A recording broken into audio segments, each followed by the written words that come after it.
ጤና ይስጥልኝ ኢትዮጵያውያኖችና ኤርትራውያኖች። እስከዛሬ ድረስ ብዙዎቻችንን ግራ ያጋባው ጥያቄ የሆነብን ስለ ኢትዮጵያ አገርነት፣ ኢትዮጵያ ከመቼ ጀምሮ ነው አገር የሆነችው? ኢትዮጵያ የሚለውን ስም ደግሞ ከመቼ ጀምሮ ነው የመሰለ በተሳሳተ መረጃ ሶሻል ሚዲያው ላይ ሲዘዋወር አግኝተናል። ነገር ግን ለሁለቱም ምስኪን ህዝቦች ምንም የሚጠቅም ስላልሆነ እውነተኛውን ነገር መመርመርና ማወቅ ግድ ይለናል። በፋክት በጭብጥ መነጋገር ስላለብንና ይህ ደግሞ ለሰላም ፐርፐዝ የኢትዮጵያንም ወይ የኤርትራን ህዝብ ለማስከፋት ሳይሆን ለሰላም አንድን ነገር የሚመለከተውንና የማይመለከተውን በትክክለኛ በውሸት ታሪክ ሳይሆን በሀቀኛ ላይ የተመረኮዘ የኢትዮጵያ ታሪክ ውልዶ ዴይሊ ኒውስ በ1945 ያወጣውን ዜና ብሎ በፍሮንት ፔጁ ላይ ያስቀመጠው ጋዜጣ ነው። ይህን ጋዜጣ መካድ አይቻልም።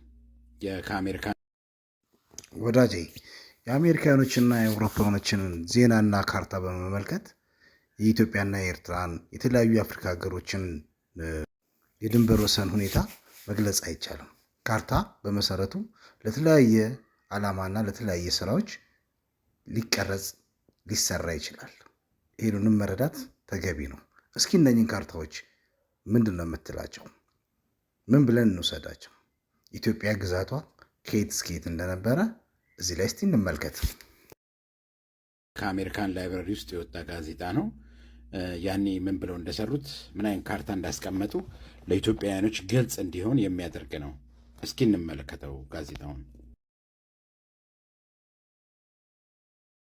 ስለዚህ ወዳጄ ቀሩ የኢትዮጵያና የኤርትራ ህዝብ የዚህን የተሳሳተ መረጃ ተውትና እውነተኛውን መረጃ ለማወቅ ሌላው ቀርቶ ቻት ጂፒቲ ምን እንደሚል እስኪ እናንብበው፣ እስኪ እንመልከተው።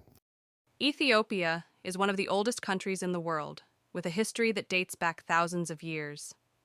As a civilization, Ethiopia, historically known as Abyssinia, has existed since at least 1000 BCE, with legends tracing its roots to the time of the Queen of Sheba and King Solomon. The Kingdom of Dempt in the 10th century BCE is one of the earliest known political entities in what is now Ethiopia. The Aksumite Empire, which rose to power around the 1st century CE, is considered the foundation of the modern Ethiopian state.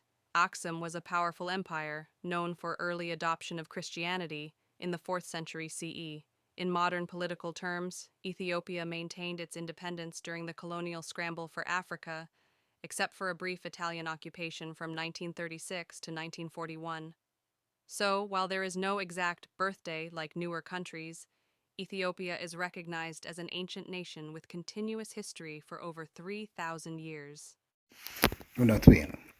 ኢትዮጵያ ከጣሊያን ወረራ ከ1936 በፊት እንደ ሀገር የነበረች ሀገር እንደነበረች ታሪክ ይመሰክራል።